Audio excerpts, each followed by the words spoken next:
Hola, bienvenidos a una nueva versión de 7 minutos de noticias e ironías con su servidor, Jesús Esquivel. Pues vamos a hablar de corrupción y de lo que se va descubriendo respecto a los funcionarios públicos que huyen del país o que son detenidos en Estados Unidos y que la verdad cuando conocemos algunos detalles de sus casos es para avergonzarnos y para seguir denunciando al gobierno de Enrique Peña Nieto por su falta de voluntad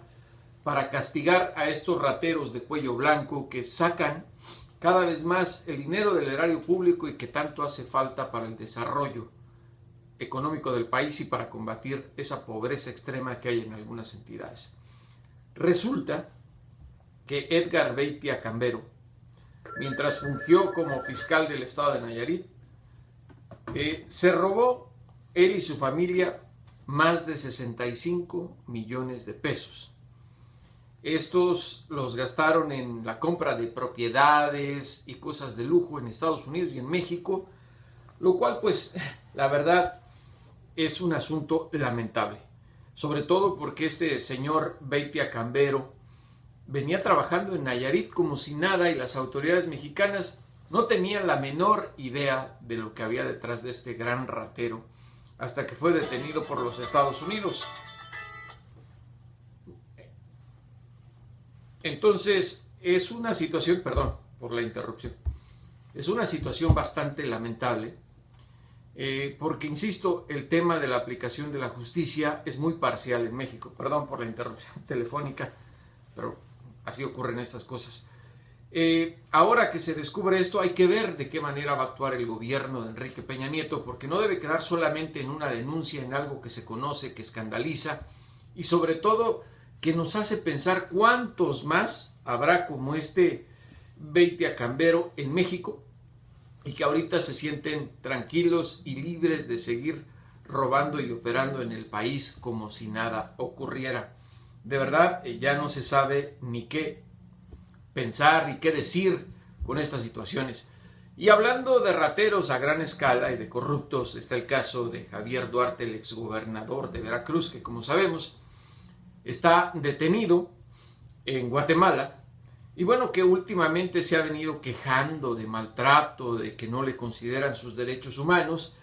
y pues nada menos y nada más que pues ahora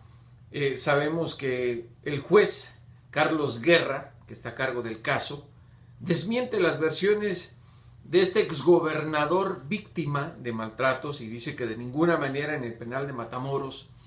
se están violando sus garantías individuales. Duarte es una niñita que ahora se quiere hacer víctima de una situación de la cual fue partícipe y promotor, la violación de los derechos humanos en Veracruz. Digo, no hace falta ni recordar en detalle el asesinato de periodistas, de personas desaparecidas, de su colusión con los grupos criminales, que bueno, llevaron a señalar a ese estado como una de las entidades más peligrosas en el país y donde el ejercicio del periodismo se convirtió en un gran riesgo y en el caso pues particular, Regina Martínez, una compañera de una colega de proceso, fue asesinada, cuyo caso no ha sido esclarecido ni por las autoridades federales y mucho menos pues por el gobierno de Duarte, que siempre se lavó las manos hasta que fue detenido en el extranjero por la incapacidad del gobierno de Peña Nieto, priista también, que lo dejó escapar pese a que ya se sabía que tenía una cola larguísima de corrupción y de saqueo a las arcas del Estado. Y pues en la misma línea o derrotero del crimen organizado, porque hay que decirlo, estos gobernadores pertenecen al crimen organizado de cuello blanco, el Departamento del Tesoro de Estados Unidos hoy designó como organización de narcóticos significativa a un nuevo cártel, al cártel de los Ruelas Torres, dirigido por José Luis Ruelas, quien, de acuerdo al Departamento del Tesoro de Estados Unidos, tiene más de 2 décadas en el tráfico de heroína y opiáceos de Sinaloa a los Estados Unidos, desde California hasta Nueva York. Además, considera que esta agrupación es familiar e independiente está asociada nada menos y nada más que con el Chapo Isidro, el Chapito Isidro, un narcotraficante muy conocido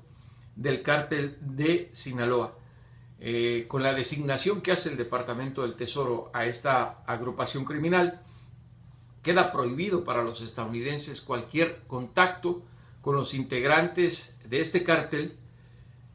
y a las empresas estadounidenses. De violar estas designaciones o leyes, tanto estadounidenses en lo personal como empresas y empresarios, podrían ser sujetos a sanciones que van de $1,5 millones hasta $10 millones y sentencias de cárcel de entre 10 y 30 años. Es una designación importante, una nueva agrupación criminal, a la cual Steve Mnuchin, el secretario del Tesoro de los Estados Unidos,